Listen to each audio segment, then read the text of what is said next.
na ako may ligpit akong buko. Papunta kami sa Ilusay dahil nandito ko yung aming pinaluto na pagkain.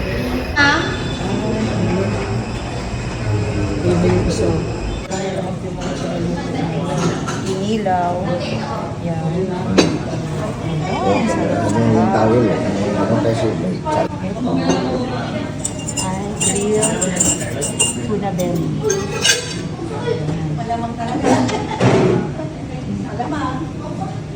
Ito naman ay sweet chili lobster.